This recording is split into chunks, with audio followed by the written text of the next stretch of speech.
الله السميع العليم من الشيطان الرجيم من همزه ونفخه ونفثه. بسم الله الرحمن الرحيم. حاميم تنزيل الكتاب من الله العزيز الحكيم. إن في السماوات والأرض لآيات للمؤمنين وفي خلقكم وما يبث من دابة لآيات لقوم يوقنون واختلاف الليل والنهار وما أنزل الله من السماء من رزق فأحيا به الأرض بعد موتها وتصريف الرياح آيات لقوم يعقلون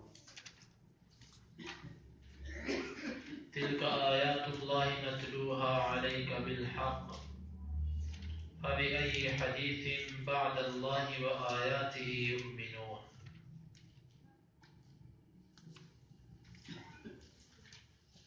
حامیم حروف مقطعات. تنزیل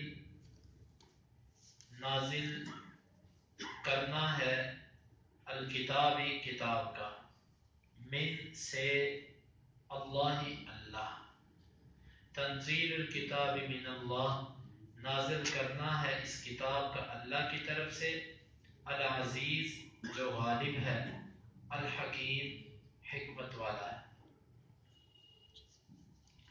تنزیل الکتاب من اللہ العزیز الحکیم نازل کرنا ہے اس کتاب کا اللہ کی طرف سے جو غالب ہے حکمت والا ہے۔ ان بے شک فی میں السماواتی آسمانوں، والارض اور زمین، لآیات لام کا مطلب البتہ، آیات نشانیاں ہیں، للمؤمنین لام کا مطلب کے لیے مؤمنین مومن، ان فی السماوات والارض لآیات للمؤمنین بے شک آسمانوں اور زمین میں البتہ نشانیاں ہیں ایمان والوں کے لیے۔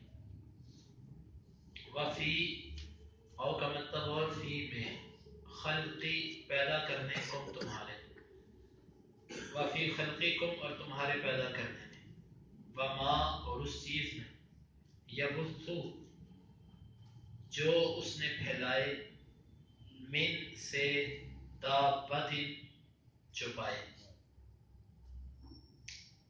وما یبث من دابۃ اور جو اس نے پھیلائے ہیں چوپائے جانور، آیات نشانیاں ہیں، لام کا مطلب کے لیے، قوم ایسی قوم، یوقنون جو یقین رکھتی ہے، آیات لقوم یوقنون نشانیاں ہیں یقین رکھنے والی قوم کے لیے۔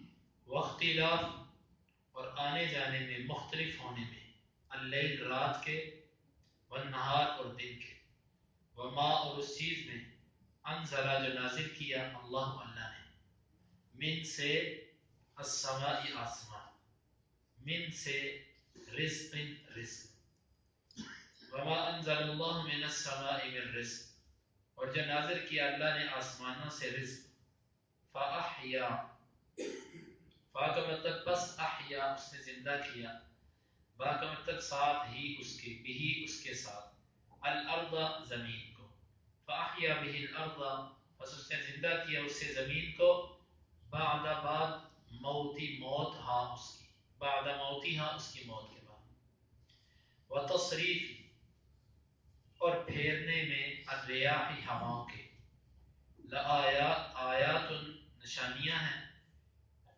لقوم قوم کے لیے، یعقلون عقل رکھنے والی، تلک یہ، آیات آیات ہیں، اللہ اللہ کی، نتلو ہم تلاوت کرتے ہیں، ہاں ان آیات کو، علیکا علی کا مطلب پر، کاف کا مطلب آپ کے، با کا مطلب ساتھ، الحق حق کے، تلک آیات اللہ نتلوها علیک بالحق یہ اللہ کی آیات ہیں ہم ان کو تلاوت کرتے ہیں آپ پر حق کے ساتھ۔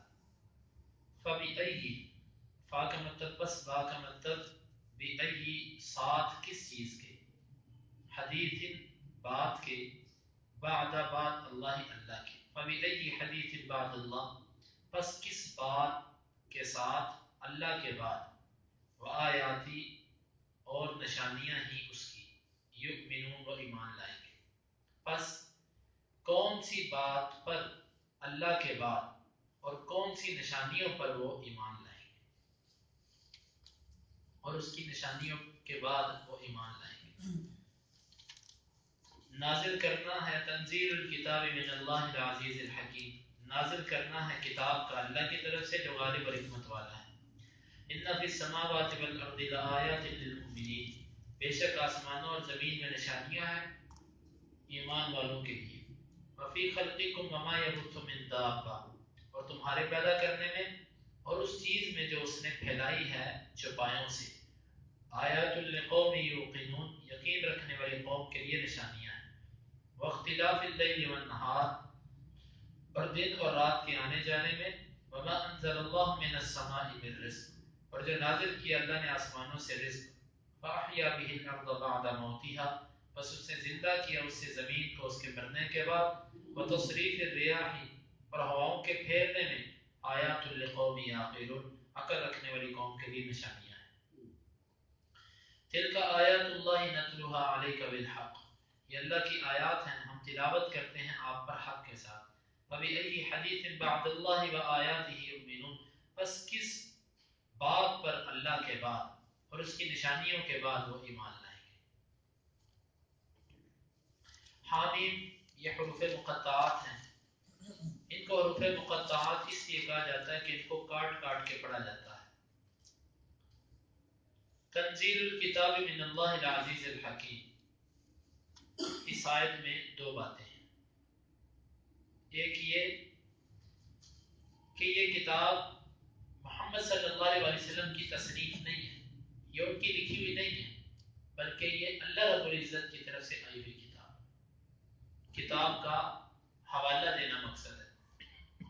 اور پھر اس کے بعد جس کی طرف سے آئی ہے اس کی دو ایسی صفات کا ذکر کیا کہ جس میں اللہ رب العزت کی عظمت بھی ہے اور اس کتاب کی عظمت بھی ہے، کیونکہ جو خط جتنی عظیم شخصیت کی طرف سے آئے وہ خط اتنا ہی عظیم اور محترم ہوتا ہے۔ خط کی عزت اور اس کا احترام اس کے لکھنے والے کی عزت اور احترام سے منسلک ہوتا ہے۔ یہ اللہ رب العزت کا خط ہے، وہ کون ہے کہ جس کی طرف سے آیا؟ وہ اللہ ہے۔ وہ اللہ کون ہے؟ العزیز، وہ غالب ہے۔ یہ لفظ بول کے مشرکین مکہ کو یہ سبق دیا گیا کہ تم اس کتاب کا مقابلہ نہیں کر سکتے، کیوں؟ یہ غالب کی طرف سے آئی ہے، وہ غالب ہے، جو اس سے مقابلہ کرے گا وہ اس پر غالب آ جائے گا۔ تم لڑ کر بھی مقابلہ نہیں کر سکتے، فصاحت و بلاغت کے ساتھ بھی مقابلہ نہیں کر سکتے، کسی طریقے سے بھی تم مقابلہ نہیں کر سکتے۔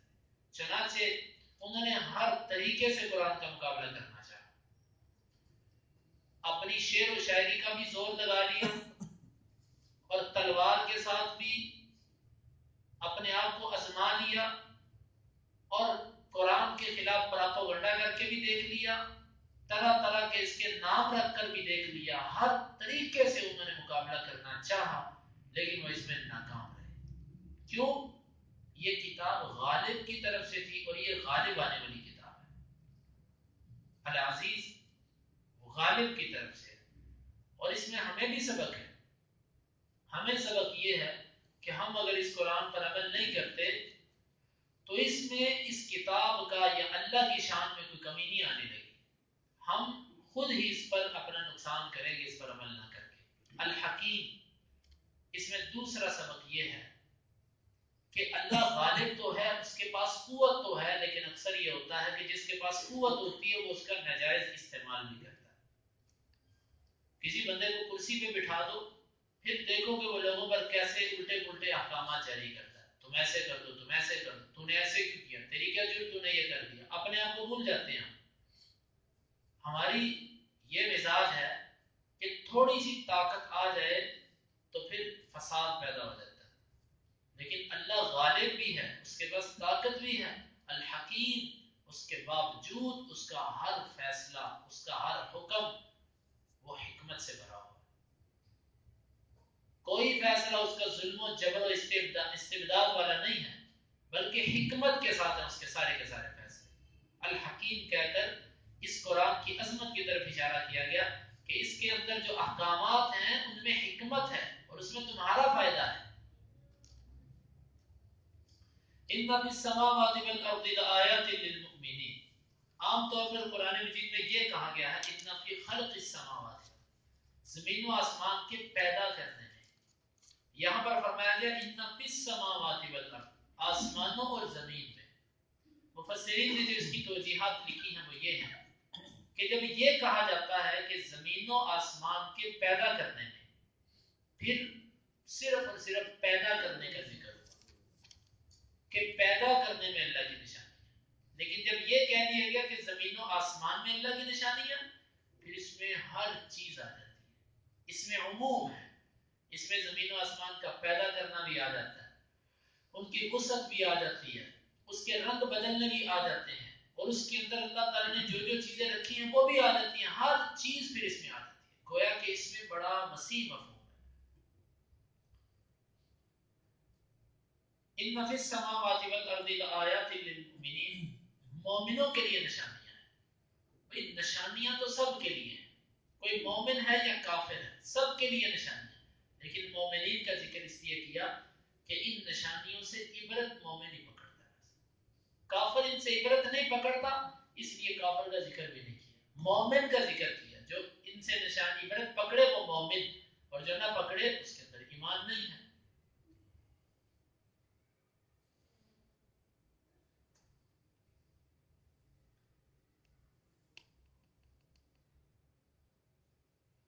ایمان والوں کے لیے اس میں نشانیاں ہیں.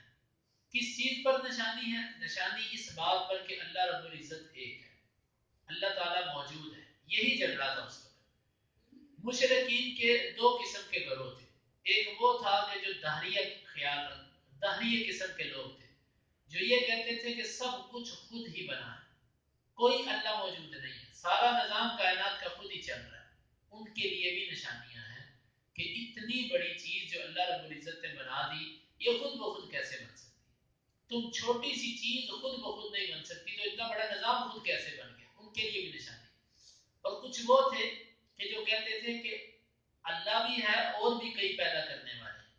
ان کے لیے نشانی یہ ہے کہ کائنات کے نظام کا ایک طریقے سے چلنا، روزانہ سورج کا ایک وقت پر نکلنا اور ایک وقت پر ڈوب جانا، اور پھر یہ سارا کائنات کا جو نظام، زمین کا جو، آسمان کا جو نظام ہے، ایک طریقے سے چل رہا ہے. اس میں نشانی ہے کہ اللہ بھی ایک ہے. کیوں؟ اگر اللہ زیادہ ہوتے، اس کو منطق کی اصطلاح میں کہتے ہیں دلیل التمانع. وہ یہ ہوتی ہے کہ آسان لفظوں میں یوں سمجھ لیجئے کہ اگر دو الہ ہوتے تو ایک کہتا کہ میں سورج مشرق سے نکالوں گا، دوسرا کہتا میں مغرب سے نکالوں گا، تو اس وقت اختلاف ہو جاتا اور کائنات کا نظام برباد ہو جاتا. اگر کسی کے ذہن میں یہ ہو کہ دونوں مل کے چل رہے ہیں، تو پھر بھی ان میں سے ایک کی رائے ہوگی اور دوسرے کو اس کا پابند ہونا پڑے گا، ماننا پڑے گا. جس کی رائے ہوئی وہ غالب ہوا، دوسرا مغلوب ہو گیا، اور جو مغلوب ہو وہ الہ نہیں ہو سکتا. کسی بھی اعتبار سے ایک سے زیادہ الہ کا تصور کیا ہی نہیں جا سکتا. تو یہ اس میں بھی نشانیاں ہیں ان لوگوں کے لیے کہ یہ الہ ایک ہی ہے. وفی خلقکم، اور تمہارے پیدا کرنے میں بھی نشانیاں ہیں. کس چیز پر نشانی؟ کہ اللہ تعالیٰ نے تمہیں بے مقصد اور بے فائدہ پیدا نہیں کیا، بلکہ کسی مقصد کے لیے پیدا کیا، اور مرنے کے بعد وہ دوبارہ تمہیں اٹھائے گا، یہی جزا اور سزا دے گا، یہی اس کا مقصد ہے. اور تمہارے پیدا کرنے میں بھی وما یبث من دابہ، اور جو اس نے چوپائے پھیلا رکھے ہیں زمین پر انسان، اور اسی طرح آسمانوں پر فرشتے، فضا کے اندر اڑتے ہوئے پرندے، اور جنگلات کے اندر درندے، اور پانی اور سمندر کے اندر جانور، اور زمین پر رینگتے ہوئے حشرات. ان سب پر غور کرو، ان کو روزی کون دیتا ہے؟ تمہیں تو صرف اتنی فکر ہوتی ہے کہ اپنے پیٹ کی اور اپنے بچوں کے پیٹ کی. تم نے کبھی سوچا کہ اس ساری مخلوق کو روزی کون دیتا ہے؟ ان کو کون چلا رہا ہے؟ ان کو گرمی سردی سے کون بچاتا ہے؟ ان کو پر وقت ہر ضرورت مہیا کون کرتا ہے؟ ان کو پر وقت الہام اور ان کے ذہن میں باتیں ڈالنے یہ کس کا کام ہے؟ ہم نے کبھی اتنے بڑے نظام پر غور نہیں کیا. اور تمہارے پیدا کرنے میں بھی اپنی تخلیق کو بھی دیکھو اور ان جانوروں کو بھی دیکھو. ہم نے کبھی اس چیز کی پرواہ نہیں کی. اللہ ان کو روزی دے رہا. آیات لقوم یوقنون، یقین رکھنے والی قوم کے لیے نشانیاں ہیں. پیچھے فرمایا مومنوں کے لیے نشانیاں، یہاں پر فرمایا یقین رکھنے والوں کے لیے. جس کو یقین ہوتا ہے وہ ان چیزوں سے عبرت پکڑتا ہے.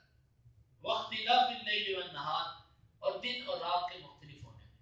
یہ رات کی تاریکی، یہ دن کا اجالا، اور پھر کبھی دن کا بڑا ہونا، کبھی رات کا بڑا ہونا، یہ سارے کا سارا دن رات کا نظام. وما انزل اللہ من السماء من رزق، اور جو اللہ نے آسمانوں سے رزق نازل کیا. رزق سے مراد یہاں پر بارش ہے. بارش کو رزق اس لیے کہا کہ بارش سبب بنتی ہے زمین سے رزق کے اگنے کا. سبب کو مسبب کا نام دے دیا گیا کہ یہ رزق ہے. آسمان سے مراد، یہ میں نے پہلے بھی کہا تھا کہ بارش نازل ہوتی ہے بادلوں سے، اور کبھی کبھار السما کا لفظ بول دیا جاتا ہے. اور السما عربی زبان میں ہر اس چیز کو کہتے ہیں جو اوپر ہوتی ہے. یہ چھت بھی عربی زبان میں سما کا لفظ اس پر بھی بولا جا سکتا ہے. تو یہاں پر السما سے مراد بادل ہے. بادلوں سے فَأَحْيَا بِهِ الْأَرْضَ بَعْدَ مَوْتِهَا، اسے زندہ کیا اس پانی کے ساتھ زمین کو اس کے مرنے کے بعد. زمین کا مرنا کیا ہے؟ بنجر ہو جانا، ویران ہو جانا. بارش نازل کر کے اس نے اس کو آباد کیا. اور پھر اس بارش میں بھی نشانیاں ہیں. کس طرح؟ اللہ نے یکدم ہی، جس طرح پانی کا سیلاب آتا ہے، اللہ تعالیٰ نے اس طرح پانی کا ریلا نہیں چھوڑ دیا، بلکہ اللہ تعالیٰ نے قطرہ قطرہ بنا کر گرایا کہ جس پر گرے بھی اس کو تکلیف نہ ہو. اگر یوں پرنالے کی طرح بہ جاتا کام، تو جس کے اوپر گرتا وہ بیچارہ پانی کی رو میں بہ جاتا، یا اس کے ساتھ کچھ اور ہی معاملہ ہو جاتا. اس پر بھی بندہ دیکھے کہ کیسا اللہ کا یہ نظام ہے، قطرہ قطرہ کر کے اللہ رب العزت گراتا ہے اور کتنی بارش ہو جاتی ہے. ہم تو یہ سمجھتے ہیں کہ تھوڑی سی بارش ہوئی ہے، لیکن جب نہروں کے اندر اس کا پانی جمع ہوتا ہے تو پتہ چلتا ہے کتنی بارش ہوئی. وتصریف الریاح، اور ہواؤں کے چلانے میں. کبھی ہوا مشرق کی طرف سے، کبھی مغرب کی طرف سے، کبھی شمال کی طرف سے، کبھی جنوب کی طرف سے. کبھی گرم ہوا، کبھی سرد ہوا، کبھی تیز ہوا، کبھی آہستہ ہوا. کبھی نمی والی ہوا، کبھی خشکی والی ہوا، کبھی بارش سے پہلے آنے والی ہوا. ہوا کی کئی قسمیں ہیں، ہم نے کبھی سوچا ہے؟ پھر اس ہوا کے تقاضے جو ہیں، یہ ہوا ہماری فصلیں پکنے میں مددگار ہے. ہمیں آکسیجن مہیا کرنے میں اس ہوا کے اندر کتنی آکسیجن ہونی چاہیے، یہ اللہ رب العزت نے سارے پیمانے مقرر کیے ہیں. ہمیں اس سے آکسیجن، کبھی اگر ہمیشہ تیز ہوا چلتی رہے ہمارے لیے زندگی گزارنا مشکل ہو جائے. ہمیشہ ہوا بند ہو جائے ہمارے لیے زندگی مشکل ہو جائے. کبھی ہوا تیز، کبھی آہستہ، کبھی نمی والی، کبھی خشکی والی. یہ فیصلے کس نے کیے؟ سارے کے سارے یہ سب کے سب اللہ کے فیصلے. آیات لقوم یعقلون، عقل رکھنے والی قوم کے لیے. پہلے فرمایا مومنوں کے لیے نشانی، پھر فرمایا یقین والوں کے لیے نشانیاں، پھر فرمایا عقل. اتنے واضح دلائل دیکھنے کے باوجود بھی اگر کوئی مسلمان نہیں ہوتا، کوئی نہیں مانتا، تو اس کے اندر عقل ہی نہیں ہے. اسی لیے فرمایا کہ عقل والوں کے لیے اس میں نشانیاں، جس کے اندر عقل ہے. تلک آیات اللہ نتلوها علیک بالحق، یہ اللہ کی آیات ہیں، یہ قرآن مجید اللہ کی آیات ہیں. ہم ان کو تلاوت کرتے ہیں پر حق کے ساتھ. مطلب یہ آیات غلط نہیں ہے، باطل نہیں ہے، اس میں کچھ غلط نہیں ہے، حق پر مبنی ہے سب کچھ اس میں. فبأي حدیث، پس کس بات پر. حدیث سے مراد یہاں پر قرآن مجید ہے، کیونکہ حدیث کا لفظ قرآن پر بھی بولا جاتا ہے. ویسے تو حدیث کا معنی ہوتا ہے نئی چیز. ہر نئی چیز کو، جدید چیز کو عربی زبان میں حدیث کہہ دیتے ہیں. تو یہاں پر فرمایا کہ فبأي حدیث، کس حدیث پر. حدیث سے مراد یہاں پر قرآن، کس بات پر وہ اس کے بعد ایمان لائیں گے. بعد اللہ، اللہ کے بعد، وآیاتہ، اور اس کی آیتوں کے بعد. اللہ کی اتنی فصیح اور بلیغ آیتوں کے بعد اور اللہ کی اس حدیث کے بعد وہ کس چیز پر ایمان لائیں گے؟ یؤمنون کس چیز پر وہ ایمان لائیں گے؟ مطلب کوئی اور چیز نہیں ہے کہ جس پر وہ ایمان لائیں۔ ان آیات میں یہ مکی صورت ہے جاتی ہے اور اس میں بھی خطاب مشرکین مکہ کو ہے۔ اللہ رب العزت نے انہیں توحید کی دعوت دی اور جو انہوں نے اپنے مختلف قسم کے معبود اور غلط نظریے اختیار کر رکھے تھے ان سے ان کو توبہ کی دعوت دی، اور اللہ تعالیٰ نے کائنات کے اندر اپنی نشانیوں کو ذکر کر کے فرمایا کہ یہ سب کی سب اللہ کے وجود پر بھی اور کائنات کے ایک مقرر نظام پر ان سب چیزوں میں دلیل موجود ہے۔ اللہ رب العزت سے دعا ہے کہ اللہ تعالیٰ اس پر عمل کی توفیق عطا فرمائے۔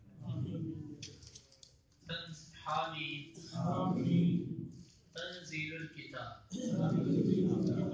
نازل کرنا ہے کتاب کا، من اللہ العزیز الحکیم،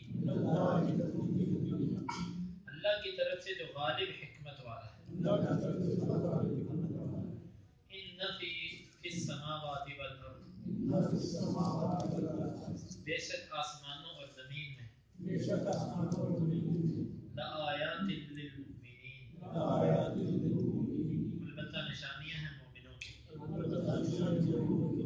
وفی خلقکم، اور تمہارے پیدا کرنے میں، وما یبث من دابہ، اور جو وہ پھیلاتا ہے چوپایوں سے، آیات لقوم یؤمنون، آیات لقوم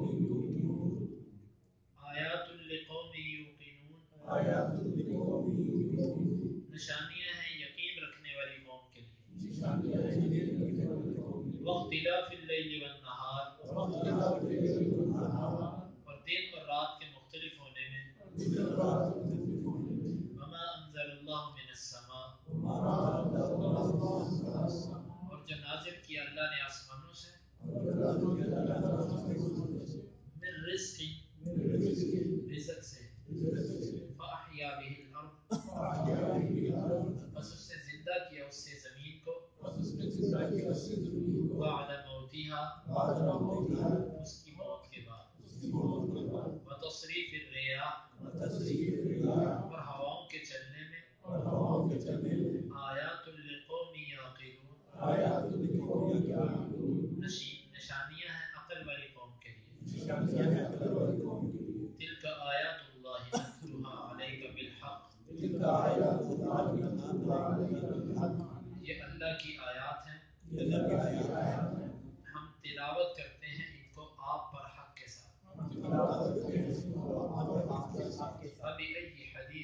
فبأی حدیث، بس کس بات پر، بعد اللہ، اللہ کے بعد، وآیاتہ، اور اس کی آیات کے بعد، یؤمنون، وہ ایمان لائیں گے۔ اللهم انفعنا بما علمتنا وعلمنا ما ينفعنا وزدنا علما، اللهم اقسم لنا من خشيتك ما تحول به بيننا وبين معصيتك، ومن طاعتك ما تبلغنا به جنتك، ومن اليقين ما تهون به علينا مصائب الدنيا، متعنا اللهم بأسماعنا وأبصارنا وقواتنا أبدا ما أحييتنا، واجعله الوارث منا، واجعل ثأرنا على من ظلمنا، ولا